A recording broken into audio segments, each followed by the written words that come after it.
Mulai. Bismillah. Assalamualaikum warahmatullahi wabarakatuh. Alhamdulillahi rabbil alamin. Wal aqibatu lil muttaqin fala udwana illa 'alal zalimin. Allahumma salli ala Muhammad.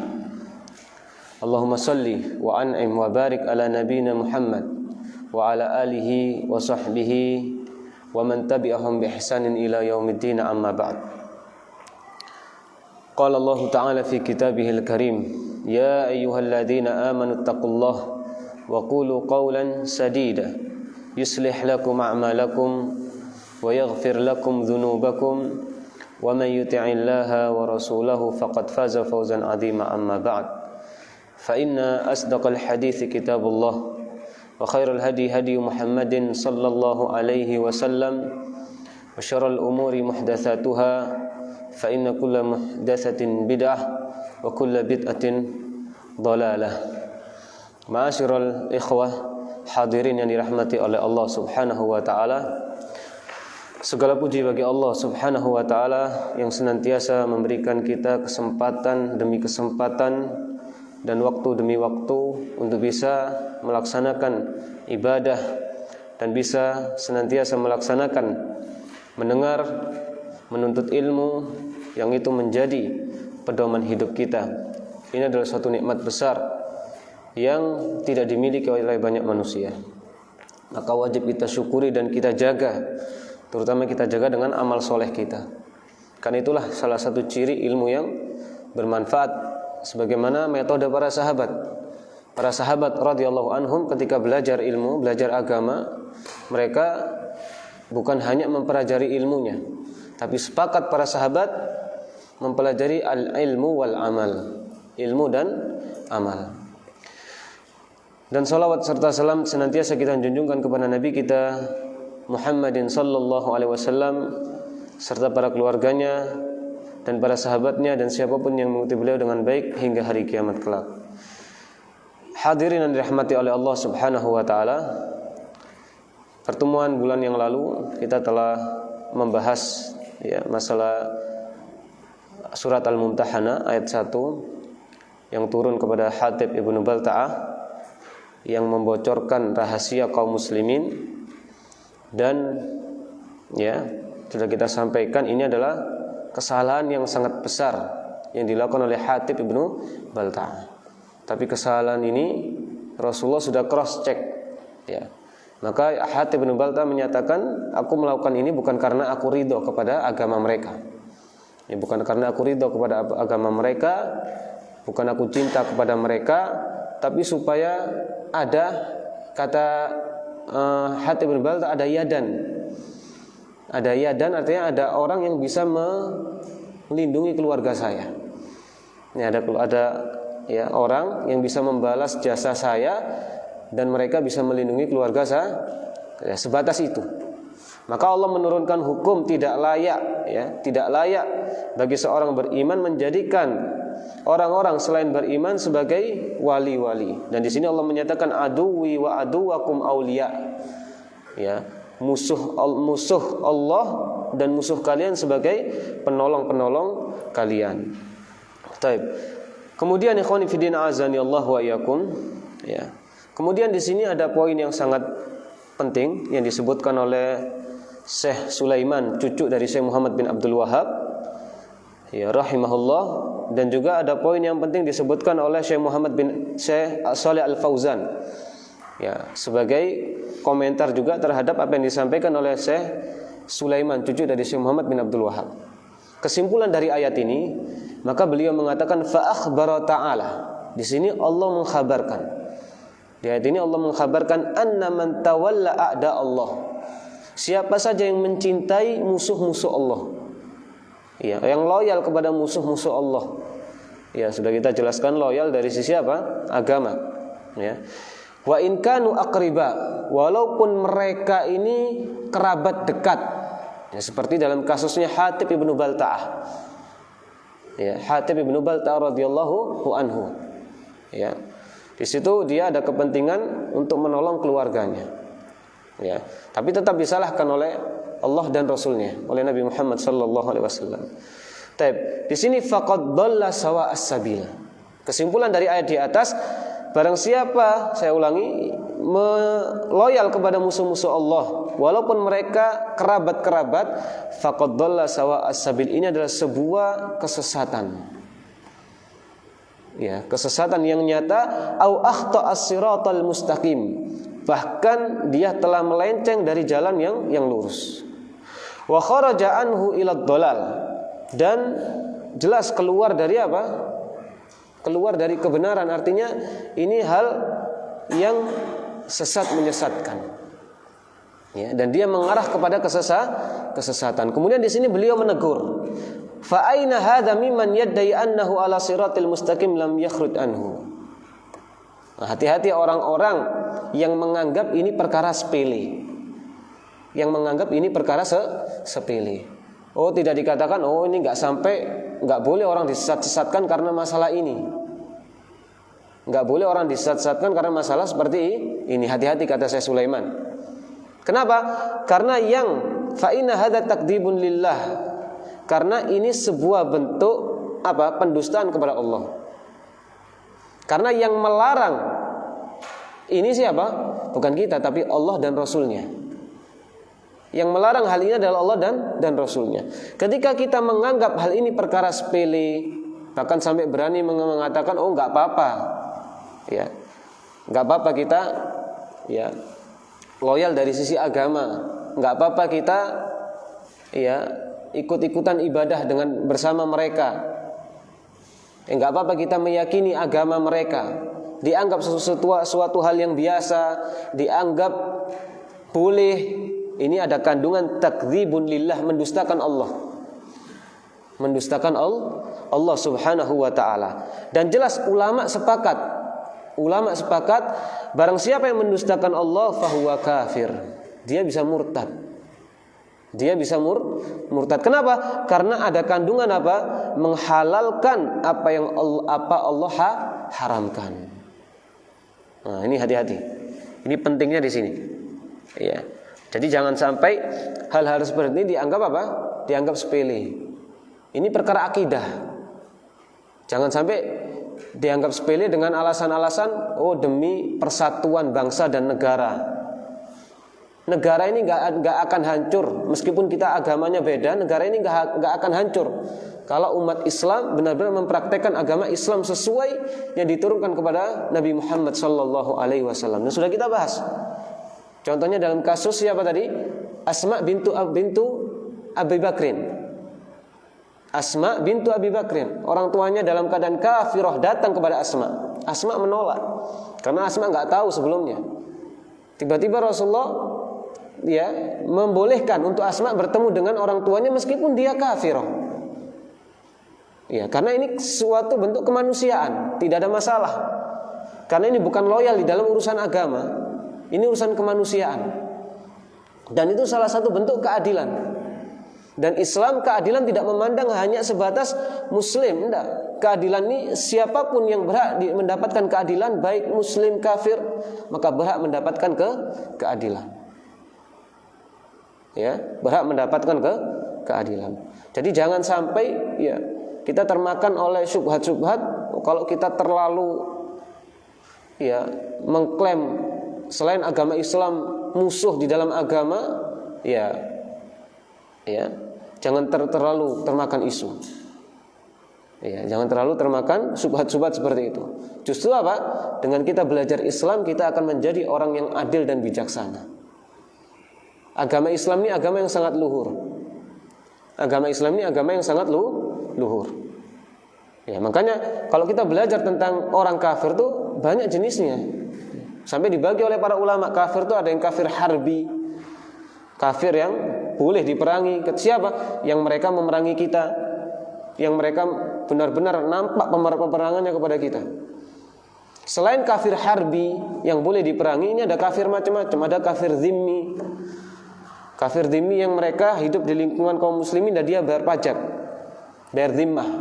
Ini gak boleh diganggu, gak boleh diusik, gak boleh dizalimi, diberikan hak-haknya.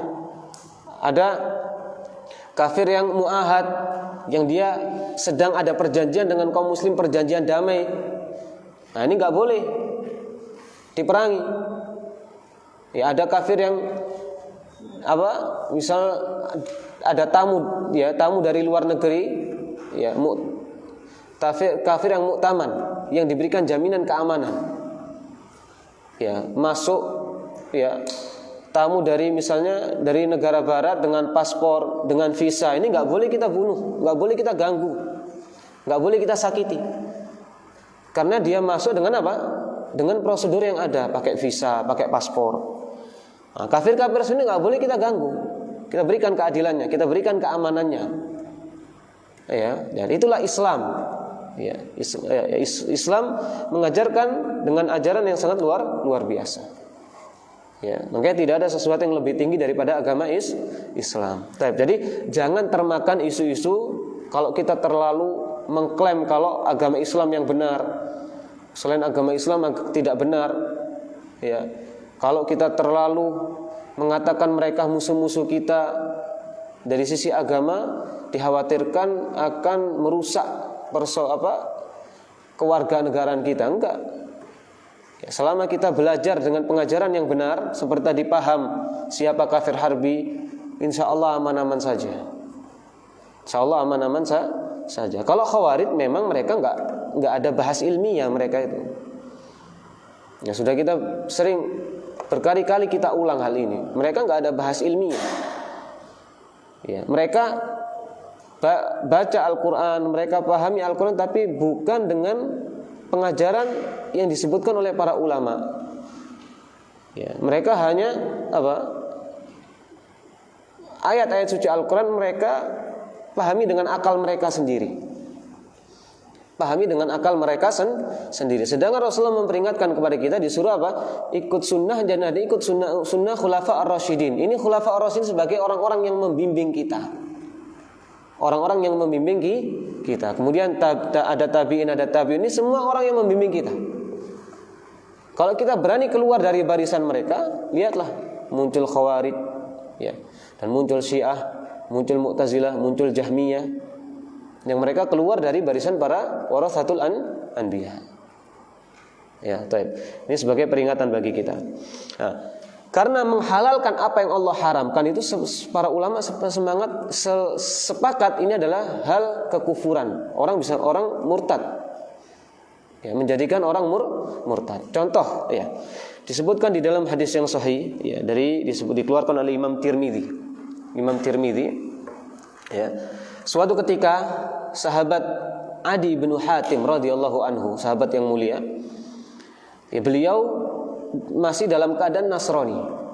Pada suatu hari Adi bin Hatim ini datang kepada Rasulullah SAW ke Madinah, menemui Rasulullah SAW dalam keadaan Nasrani, masih Nasrani.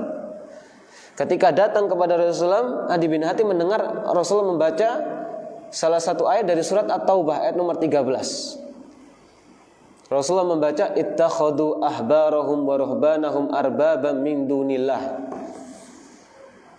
Nabi Allah berfirman dalam surat ini bahwasanya orang-orang Yahudi dan Nasrani menjadikan rahib mereka, ulama-ulama mereka, ahli ibadah mereka sebagai apa? Arbabam min dunillah, sebagai tuhan-tuhan selain Allah. Jadi ulama-ulamanya mereka, orang-orang Yahudi menjadikan ulama-ulama mereka, rahib-rahib mereka itu sebagai apa? Sesembahan selain Allah, tandingan selain Allah. Adi bin Hatim masih Nasrani. Ketika Adi bin Hatim mendengar itu, Adi bin Hatim langsung mengatakan apa? Lasna na'buduhum. Adi bin Hatim tidak merasakan kalau Adi bin Hatim ini ketika masuk Nasrani, masih di Nasrani, menyembah kepada rahib, sujud, ya, sujud kepada rahib atau yang semisalnya. Yang dipahami Adi bin Hatim, orang Yahudi dan Nasrani sujud kepada siapa? Nyembah itu kayak seperti orang-orang musyrikun, sujud kepada patung. Ini yang ada dipahami Adi bin Hatim. Maka beliau langsung menjawab, lasna na'buduhum. Kami enggak menyembah mereka wahai Rasul. Kami enggak menyembah mereka. Kemudian Rasulullah mengatakan, alaisa yuharrimuna ma ahallallah. Bukankah rahib-rahib kalian itu mengharamkan apa yang Allah halalkan? Mengharamkan apa yang Allah halalkan. Fatuharrimunahu, dan kalian juga ikut-ikut mengharamkan, ditaati. Ya. Kemudian wa yuhilluna, dan mereka itu juga menghalalkan ma harramallah, yang Allah haramkan. Merubah hukum Allah menjadi halal, yang halal diharamkan, yang haram dihalalkan. Dan juga kalian ikut-ikutan apa? Ikut-ikutan mengharamkannya. Ya, kalian juga ikut-ikutan taat. Nah, ketika Adi bin Hatim mendengar perkataan Nabi yang mereka ini menghalalkan apa yang Allah haramkan atau mengharamkan apa yang halal, dan kalian juga ikut-ikutan sepakat dengan mereka, Adi bin Hatim mengatakan, bala, iya, benar kalau itu. Adi bin Hatim mengatakan, iya Rasulullah, kalau itu benar. Fatilka ibadatuhum, yaitu ibadah kalian, itu bentuk kesyirikan kalian, bentuk ibadah kalian, menjadikan rahib-rahib kalian, ulama-ulama kalian sebagai apa? Sesembahan selain Allah. Di dalam apa? Merubah hukum Allah. Jadi ibadah, makanya ibadah itu enggak harus sujud saja. Ibadah itu Ibnu Qayyim mengatakan ismun jami', nama yang sangat luas. Likulli ma yuhibbullah, untuk hal apapun yang Allah cintai. Likulli ma yuhibbullah wa yardha, apa yang Allah cintai dan apa yang Allah ridhai, baik perkataan maupun perbuatan. Itu ibadah. Nah, termasuk menghalalkan apa yang Allah haramkan, apa yang Allah halalkan, mengharamkan apa yang Allah haramkan, ini kewajiban yang sangat besar bagi kita. Dan ulama sepakat ketika berani seseorang mengharamkan apa yang Allah halalkan atau sebaliknya, maka dia murtad. Maka di sini diingatkan, hati-hati orang yang menganggap perkara ini perkara sepele. Ya, dengan subhat-subhat yang tadi, khawatir kita berpecah, khawatir, ya, sudah kita jelaskan. Kalau kita menjalankan Islam dengan sebenar-benarnya, kita tidak akan mendolimi hatta itu hewan. Jangankan orang kafir, hatta itu hewan kita nggak akan mendolimi. Makanya justru jangan agama Islam ini diasingkan. Justru kita harus cara menangkal radikalisme, cara menangkal syahwat dan syubhat dengan apa? Dengan mempelajari agama secara totalitas. Porsi belajar agamanya harus lebih banyak. Itu caranya supaya menangkal kebatilan. Supaya menangkal kebatilan. Tapi kalau agama Islam semakin diasingkan, pelajaran Islam semakin diasingkan, ya terus namanya kebatilan ini nggak bakal surut. Dia akan semakin apa? Nampak dan semakin besar. Ya, makanya jangan sampai ya ketika ada isu-isu radikal agama Islam, pelajaran agama jangan sampai dihapus atau bahkan sampai dikurangi, jangan, justru diperbanyak porsinya. Ya. Karena tanpa mempelajari Islam orang akan menjadi batil. Orang mempelajari Islam dia tidak akan batil. Konsepnya demikian. Nah, maka di sini kalau ini dianggap biasa-biasa saja, bahkan dianggap boleh, hati-hati. Ini termasuk takdzibun lillah, mendustakan Allah, dan mendustakan Allah hukum asalnya kafir, orang bisa murtad. Iblis kenapa kafir? Jelas karena menentang hukum Allah.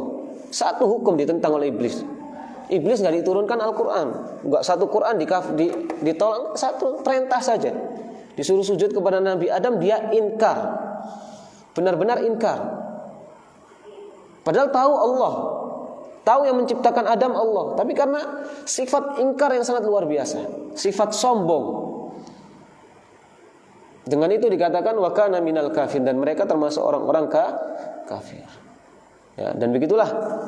Ya, Rasulullah menjelaskan tentang orang-orang Yahudi dan Nasrani, salah satu bentuk kesyirikan mereka, kafiran mereka, selain kufur kepada Nabi Muhammad, merubah hukum Allah, yang halal menjadi haram, yang haram menjadi halal, dan diikuti oleh orang-orang Yahudi juga.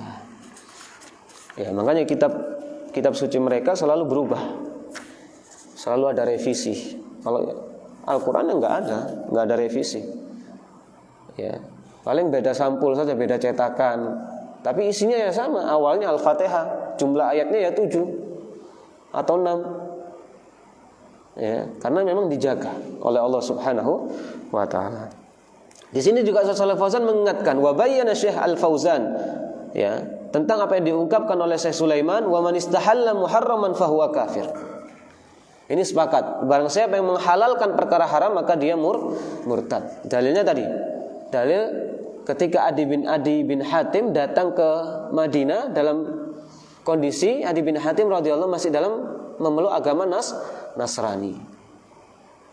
Ya, dan mengatakan lasna, kami enggak ibadah, enggak nyembah mereka, gitu loh. Nah, Rasul menyebutkan hal lain. Kerusakan orang-orang Yahudi dan Nasrani bukan masalah seperti orang musyrikin hanya menyembah patung, bukan. Tapi ya itu, ya, mengubah hukum Allah Subhanahu wa taala. Tabikhun fi din azan ya Allah wa iyyakum.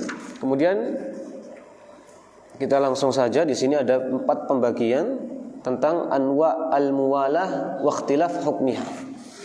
Ada 4 keadaan tentang loyal, ya, sikap loyal, wa ikhtilaf, dan perbedaan di dalam masing-masing, ya, perbedaan dalam setiap permasalahan tadi, perbedaan hukum di dalam setiap permasalahan tadi.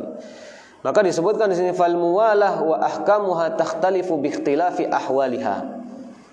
Ya, maka loyal dan hukum loyal tadi itu takhtalifu bi ikhtilafi ahwaliha.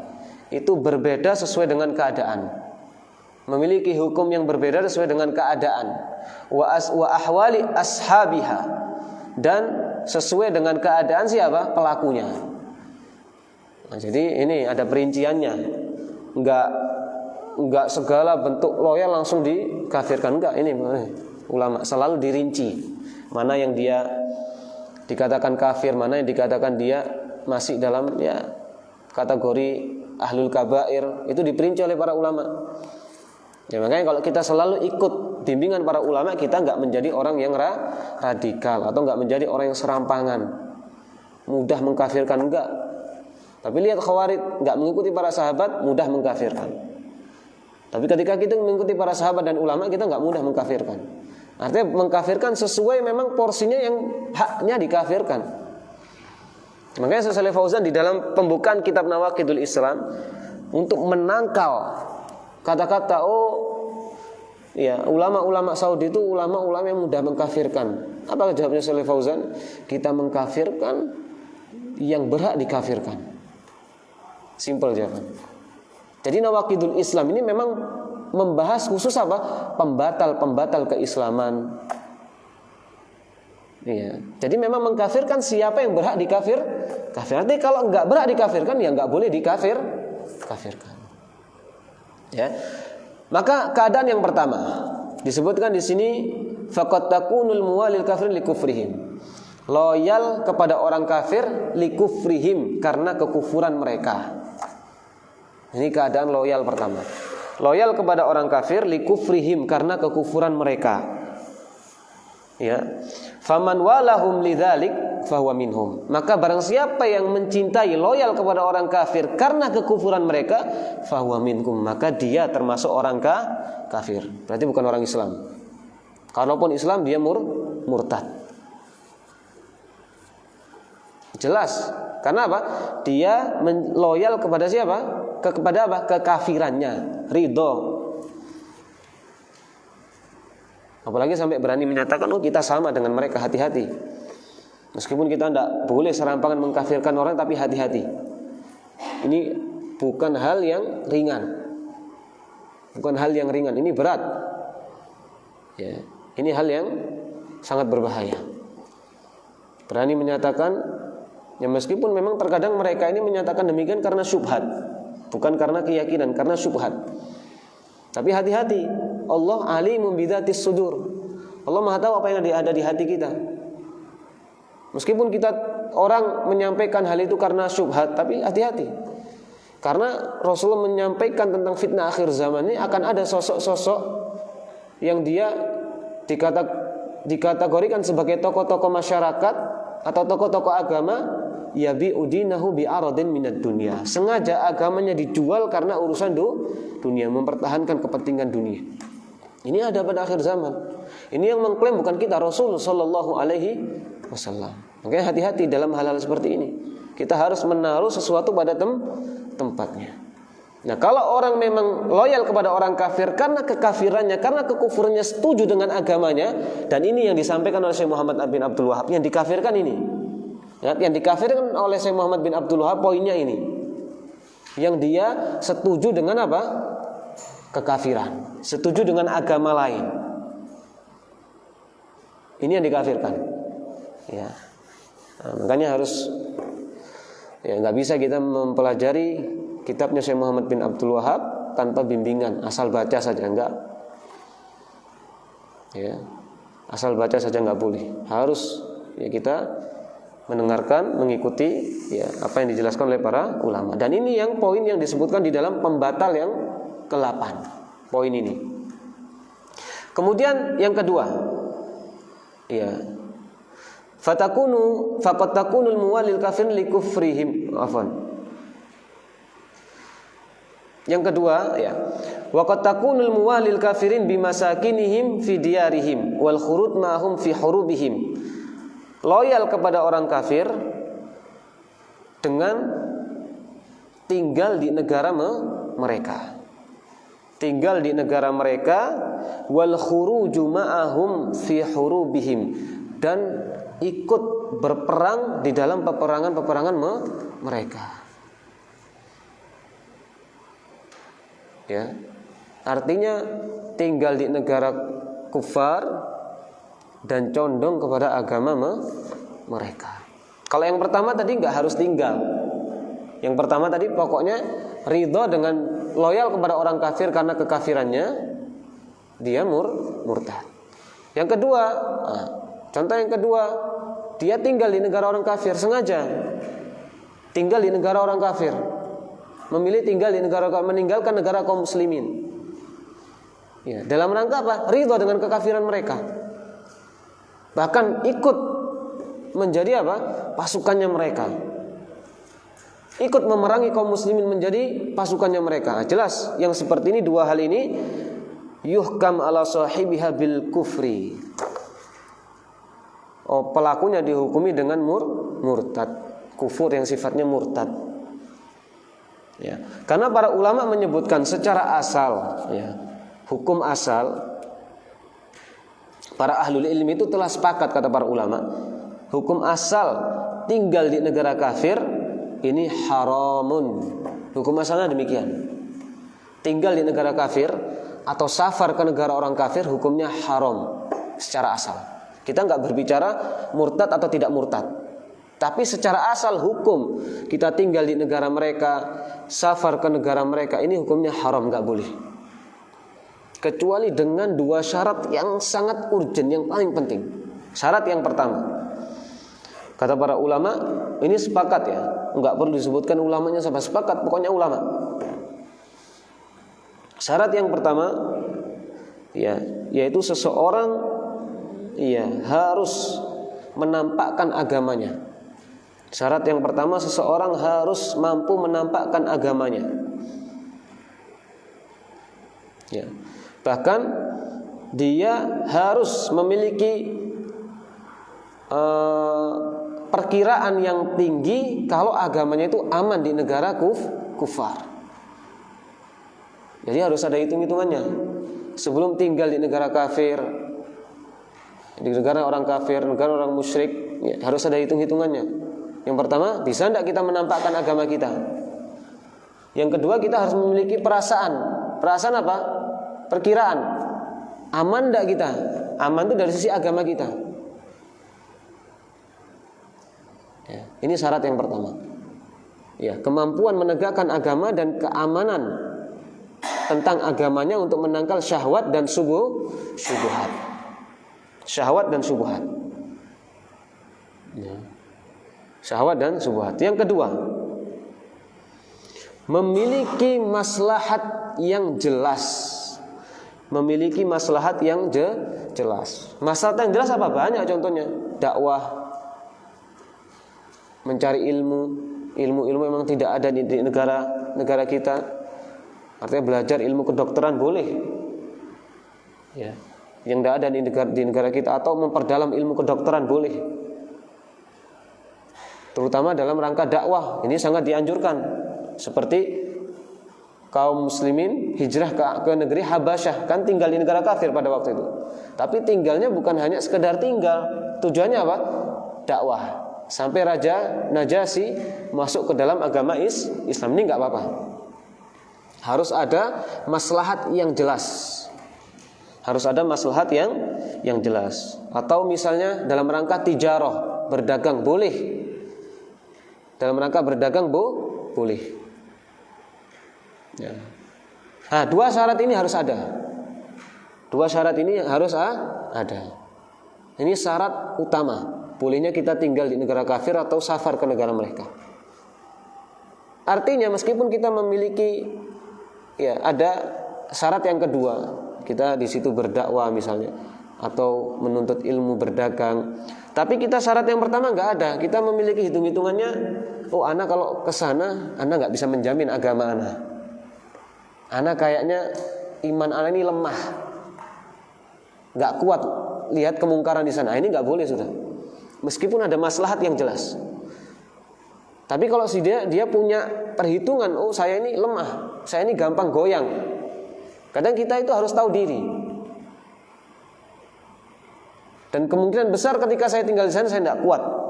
Apalagi masalah syahwat luar biasa. Buka aurat sudah biasa di sana. Kumpul laki perempuan biasa. Bahkan kalau kita dengar informasi orang sudah balik, perempuan sudah balik itu bebas, orang tua tidak boleh ngatur.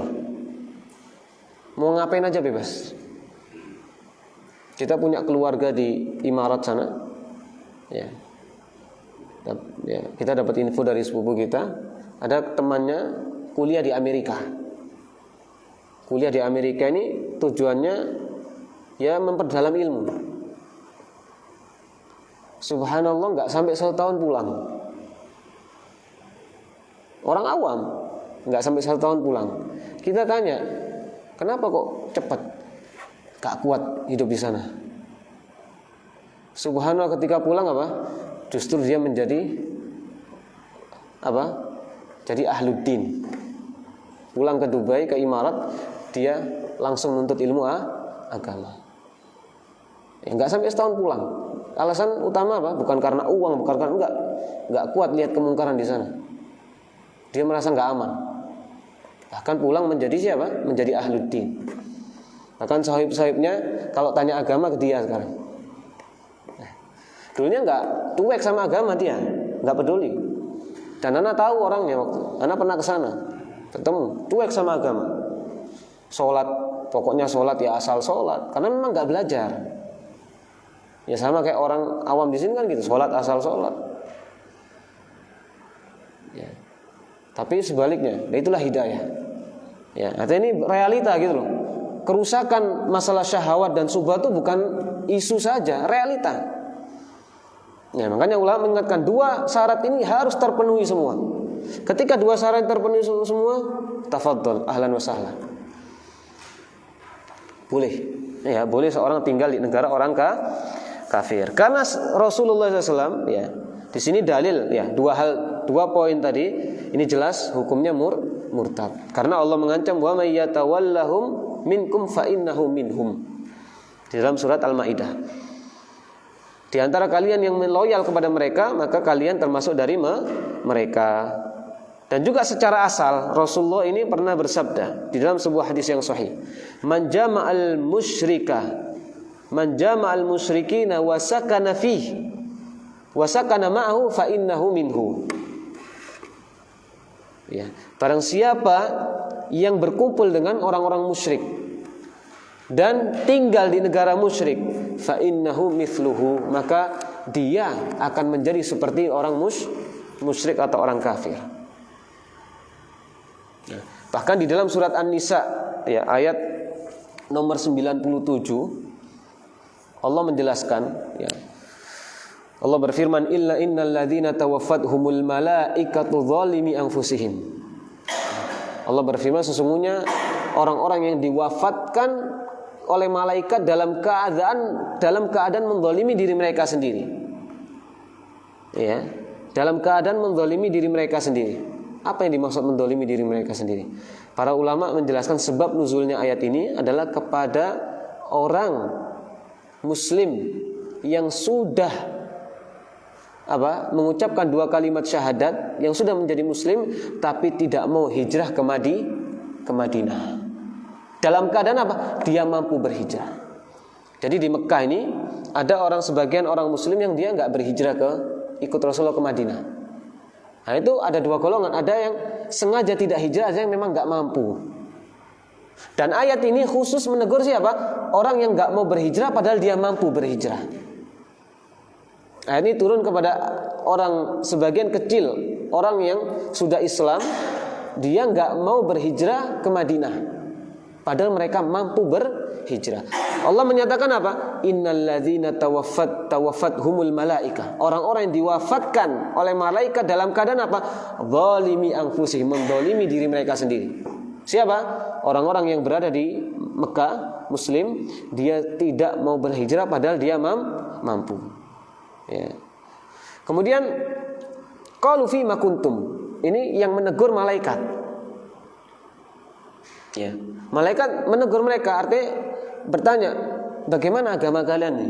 Ini dalam bentuk taubih, kata para ini malaikat merendahkan mereka. Ya. Ketika mereka sudah meninggal, direndahkan oleh malaikat. Qalu fima kuntum, bagaimana agama kalian ini? Bagaimana kalian mempertahankan agama kalian? Kok sengaja tidak mau berhijrah? Padahal kalian mampu. Mereka mengaku bahwa qalu kunna mustad'afina fil ard. Oh, kami ini dulu orang-orang yang lemah. Allah alimun bidzatis sudur. Allah Maha tahu. Meskipun kalian mengaku kalau kalian lemah, padahal apa? Kalian berdusta. Padahal kalian ini bukan orang-orang yang lemah.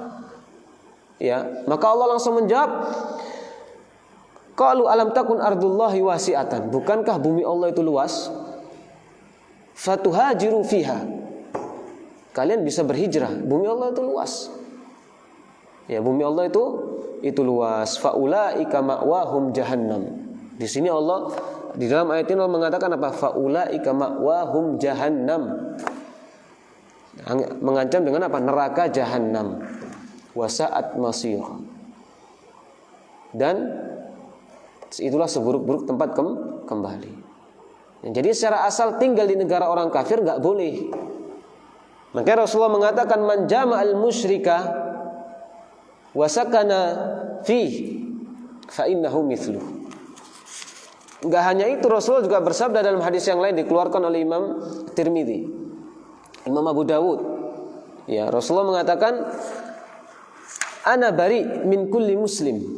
Aku berlepas diri dari setiap muslim yuqimu baina adhuril musyrikin, yang tinggal di tengah-tengah orang musyrik. Tinggal di negara tengah-tengah orang musyrik, di lingkupnya orang kufar, di negaranya mereka. Ya. Berlepas diri ini bukan berarti lafaz menerangkan langsung hukumnya murtad, ya, bukan. Ini para ulama mengingatkan. Karena kata-kata bariun, berlepas diri, ini juga lafaz yang digunakan untuk hal-hal yang berkaitan dengan dosa besar. Nah, makanya kalau kita belajar dengan para ulama kan gitu, nggak asal menerjemahkan saja. Nah, hal seperti diterangkan oleh para ulama. Kata-kata bari itu kan kalau kita lihat konteksnya, bari berlepas diri, boleh saja dikatakan, bisa saja kalau secara akal ya, oh kafir berarti. Secara akal loh. Nah, tapi ulama enggak akal mainnya dalil. Kenapa ulama mengatakan kata-kata berlepas diri itu tidak harus dihukumi untuk orang murtad atau orang kafir? Karena di dalam hadis yang sahih, hadis yang muttafaqun alaih, ya, diriwayatkan oleh Abu Musa al-Asy'ari radhiyallahu anhu, Rasulullah juga pernah bersabda, Rasulullah bari dari siapa? Minas saliqah wal haliqah was saqah. Rasul juga mengatakan kata-kata bari, berlepas diri dari orang-orang salihah yang mengangkat suaranya ketika mendapatkan musibah, yang merobek-robek pakaiannya ketika mendapatkan musibah, dan yang memukul wajahnya ketika mendapatkan musibah, atau yang sering disebut dengan niyaha. Ya. Ini juga menggunakan kata-kata apa? Bari, berlepas diri, tapi di dalam konteks dosa besar.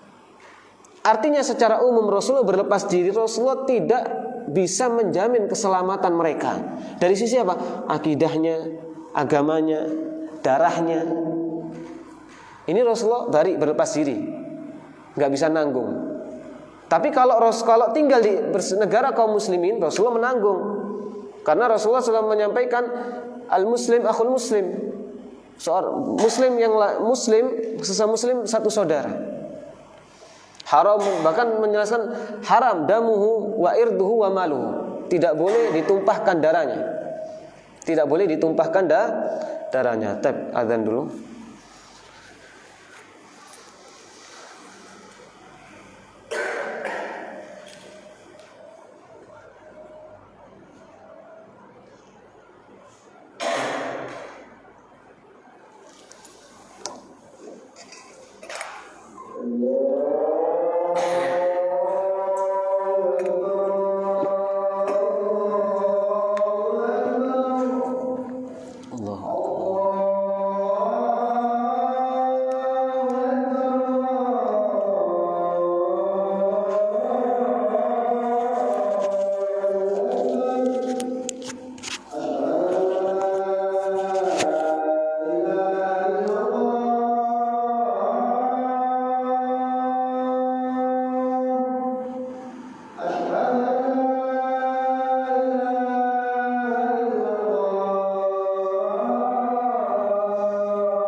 Maka di sini arti dari bari, berlepas diri, Rasulullah tidak bisa menjamin ya keselamatan agama ya, dan juga darah dan hartanya.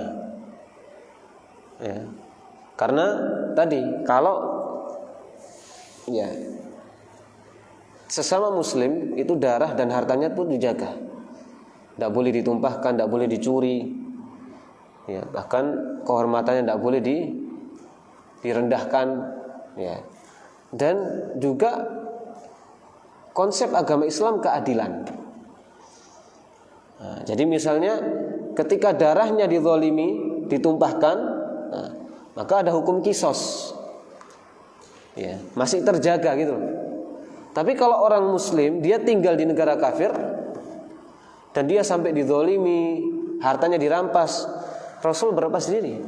Apa yang mau Rasulullah bela? Ya, kan gitu kan? Nah, artinya Rasulullah tidak menanggung, ya, berlepas diri dari darahnya dan juga agamanya. Adapun masalah dia murtad atau tidak murtad, lihat kondisi siapa? Orangnya. Bagaimana keadaan? Bagaimana dia? Nah, kalau tadi dua hal tadi yang kita sebutkan, nah itu baru. Misalnya dia tinggal di negara musyrik karena memang loyal kepada kekufurannya, ya sudah berarti dia murtad. Tapi kalau sekedar tinggal harus diperinci motif dia tinggal apa.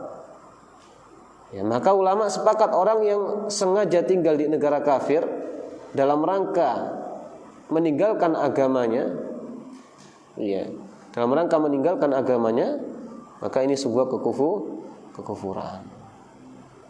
Tapi hati-hati ya, kalau orang tinggal di negara kafir karena dia tidak ridho kepada kekafirannya dan dia tidak sepakat dengan agamanya, tapi cuman dia ya menilai saya tinggal di sana karena syahwat saja. Di sana masalah-masalah syahwat lebih bebas, lebih terbuka. Ini nggak boleh juga dikafirkan, tapi termasuk pelaku dosa besar. Ya, karena kufur itu harus ada istihlal, penghalalan. Nggak hanya berkaitan dengan perbuatan, harus ada keyakinan. Tapi kalau orang memilih ya sengaja pindah ke negara kafir, ya dia merasa ya nyaman dari sisi apa? Perkara-perkara maksiat, tapi dia tidak menghalalkan. Dia tetap meyakini haram. Cuman karena memang pelaku hawa nafsu, ya, suka perkara-perkara syahwat, ya maka ini nggak bisa sembarang dikau. Tapi berdosa. Hati-hati, terkadang orang meremehkan atasnya dosa kan. Allah Ghafurur Rahim. Bersandar kepada Allah Maha Pengampun. Allah mengampuni itu ada sebab. Enggak instan tiba-tiba 70 tahun bermaksiat di akhirat langsung Allah Ghafurur Rahim, enggak. Ya. Allah mengampuni ada sebab, enggak instan. Antum perhatikan hadis kisah orang 99, kisah seseorang yang membunuh 99 jiwa. Hadis muttafaqun alaih. Rasulullah bercerita ada orang sebelum kalian, sebelum umatku, dia pernah membunuh 99 jiwa. Besar dosanya. Kemudian dia ingin bertobat. Akhirnya datang ke seorang rahib ahli ibadah. Ditanya tentang ya, dia ingin bertobat. Bagaimana solusinya? Kata rahib, enggak ada tobat bagimu. Sudah membunuh 99 jiwa mau bertobat. Secara akal kok enak kan gitu kan? Enggak ada tobat. Akhirnya dibunuhlah rahib ini. Jangkep 100. Cari lagi dia. Akhirnya dapat ahlul ilmi, orang yang benar-benar berilmu. Ditanya, enggak ada penghalang dirimu antara taubat. Akan tapi apa? Dikasih syarat, dikasih sebab. Kalau kamu ingin bertobat, ya sudah kamu harus meninggalkan negerimu. Karena negerimu itu negeri yang di situ tempatnya orang-orang buruk. Pergi ke negeri yang demikian-demikian, di sana ada unasun solihun, ada orang-orang soleh. Beribadahlah engkau bersama mereka. Akhirnya fulan ini, seorang ini berjalan ya ke negeri tersebut. Enggak sampai negeri tersebut, meninggal di separuh jalan. Turun malaikat azab dan malaikat rahmat, ribut. Mau dibawa kemana ini nyawanya?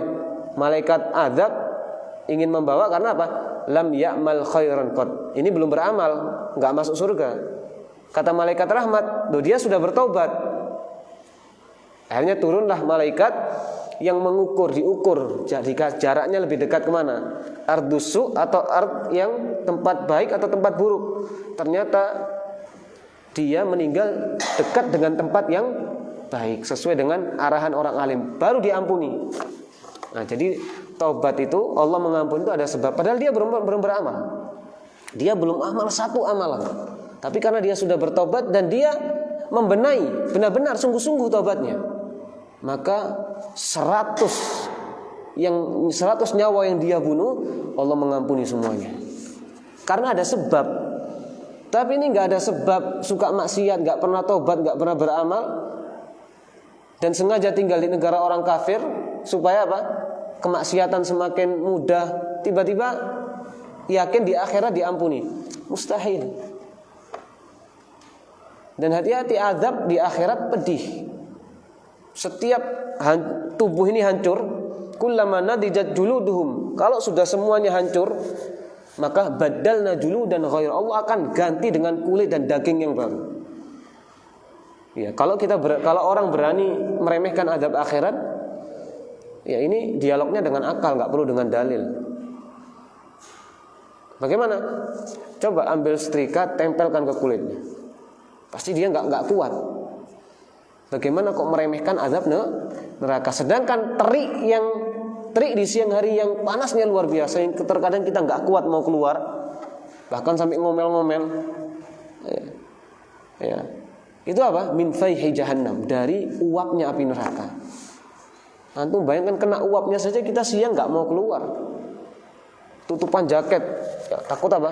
Gak kuat panas. Itu baru uapnya api neraka. Ya, bagaimana meremehkan dosa-dosa besar. Taib. Kemudian ya ini dalil-dalil menerangkan secara asal dari dalil-dalil tadi, dan kita tambahkan ada satu dalil yang disebutkan oleh Imam An-Nasa'i.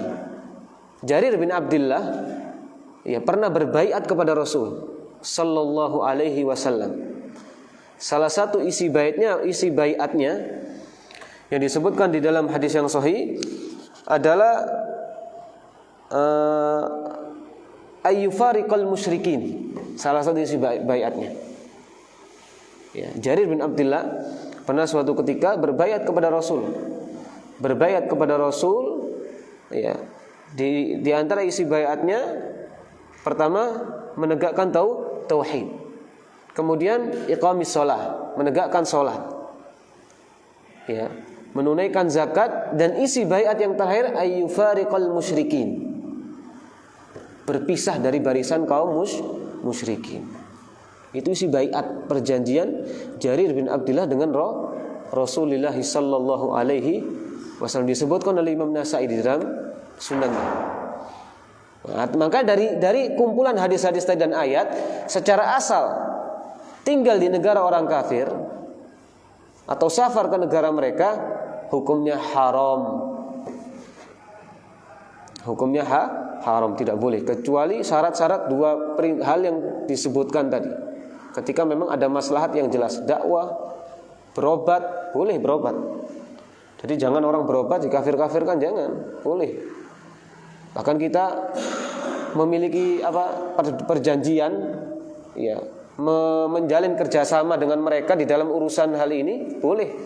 Kayak misalnya di negara Imarat sana, penyakit kanker yang dialami orang-orang di negara Imarat, mereka punya perjanjian dengan rumah sakit di Thailand. Jadi rujukannya ke Thailand. Orang kalau sudah sakit kankernya berat di negara Imarat sana, itu dirujuknya ke Thailand, kerjasama. Dan rumah sakitnya ya satu itu. Ini nggak apa-apa, jangan dikafir-kafirkan, nggak boleh. Karena urusan berobat ini boleh. Kita memiliki kerjasama dengan orang kafir di dalam urusan kedokteran, tidak ada masalah. Kita bangun rumah sakit, dokternya orang kafir, nggak ada masalah. Kita bangun tempat praktek, dokternya orang kafir, nggak ada masalah. Iya, karena Rasulullah memerintahkan kita berobat kepada siapapun. Nah, jadi jangan masalah-masalah ini ya dikait-kaitkan dengan masalah akidah. Ya. Kemudian terakhir yang kedua kita sebutkan, setelah itu kita tutup. Yang ketiga, ya, condong kepada orang kafir, ya, yang mana ketika orang kafir bertamu ke negara kaum muslimin dan kita loyal dari sisi apa? Kita loyal karena sifat ada peradaban, ya. Ini loyalnya kita secara formalitas saja. Jadi ini yang ketiga dijelaskan, loyal kepada orang kafir ketika mereka datang ke negara kita. Bentuk loyalnya apa? Kita menyambut mereka sambutan yang tidak sama dengan penyambutan kaum muslimin. Jadi lebih megah sambutan orang-orang kafir, tamu kafir daripada tamu Islam. Nah, ini salah satu bentuk loyal yang diperingatkan. Jadi menyambut orang-orang kafir di negara Islam, dan penyambutannya lebih megah, lebih besar daripada penyambutan tamu-tamu Islam. Nah, ini loyal tapi nggak sampai derajat murtad. Ini termasuk kata disebutkan oleh Dr. Hasan Ibn Husain Al-Awaji min dha'fin nufus, dari kelemahan hati. Jadi nggak sampai murtad. Jadi kalau ada tamu-tamu negara kafir kemudian disambut dengan penyambutan yang ya tidak semisal dengan kaum muslimin, nggak perlu dikafirkan juga. Ya, ini hanya peringatan dari para ulama, yaitu hati-hati, ini bisa termasuk loyal dari sisi apa? Dosa besar. Minimal dia berdosa, tidak sampai derajat kafir. Kemudian yang keempat, ya, loyal lil kufar li aghradin syakhsiyah atau dunyawiyah atau maslahatin maliyah. Kita loyal hanya dari sisi dunia. Tadi misalnya kita berdagang, memiliki kerjasama dagang dengan orang kafir. Nah, ini dikatakan akhaful anwa. Ya, contoh loyal yang paling ringan, tapi boleh. Enggak sampai derajat kafir atau berdosa. Ya. Jangan kita punya kerjasama dengan orang kafir dalam urusan dagang, kita katakan sebagai ente maksiat, ente pelaku dosa besar. Enggak. Ini boleh-boleh saja. Tapi dengan apa? Jaminan apa? Menjaga nufus. Hati kita harus kita jaga. Akidah kita harus kita jaga. Jangan sampai karena urusan dunia, lama-lama diajak ibadah mau, sekali-sekali ke gereja yuk. Gak apa-apa lah sekali dengan alasan sungkan. Nah, ini hati-hati. Tapi kalau hanya sekedar kita memiliki loyal kepada mereka, kita dekat dengan mereka karena memang urusan apa? Duniawi, barang-barang dagangan, ya urusan harta, kerjasama antara perusahaan misalnya, atau mendapatkan manfaat dunia, mendapatkan untung dunia, maka ini boleh, tapi ma'al hadar, kata Dr. Hasan Ibnul Husain, salah satu ulama Universitas Madinah. Dengan apa? Hati-hati dari sisi apa? Jaga keyakinan. Ya, jangan sampai dengan loyalnya kepada mereka dari sisi dunia, terus akidah kita lemah. Nah, ini yang nggak boleh. Tapi kalau kita hanya sekedar urusan dunia, dagang, nggak ada masalah, boleh. Dalilnya apa? Jelas. Rasulullah mati masih pakaian besinya ada di orang Yahudi. Ya, Rasulullah pernah menggadaikan besinya kepada orang Yahudi untuk apa? Urusan makan, belanja. Jadi nggak ada masalah. Tapi Rasulullah tetap lakum dinukum waliyadin. Agama kalian dan agama kami kami. Seperti itu tidak ada masalah. Ya, maka hati-hati ya menaruh sesuatu pada tempatnya. Jangan asal mengkafirkan, jangan asal memvonis. Ya, maka 4 hal tadi contoh-contoh loyal. Yang 2, loyal dari siapa? Ridho kepada agama mereka. Ini jelas murtad. Yang 3 dan 4, yang ketiga berkaitan dengan dosa besar. Ya. Berlebih-lebihan di dalam menyambut mereka sampai mengalahkan menyambut tamu Islam. Nah, ini salah satu bentuk loyal yang diperhatikan. Ini enggak sampai derajat kufur juga. Paling ya kufur nikmat, enggak sampai murtad. Yang keempat, boleh-boleh saja. Boleh. Ma'al hadar, tapi berhati-hati dalam menjaga akidah. Mungkin ini bisa kita sampaikan. Ada pertanyaan? Jelas ya? Saya kira jelas. Subhanakallahumma bihamdika asyhadu an la ilaha illa anta astaghfiruka wa atubu ilaik. Assalamualaikum warahmatullahi wabarakatuh.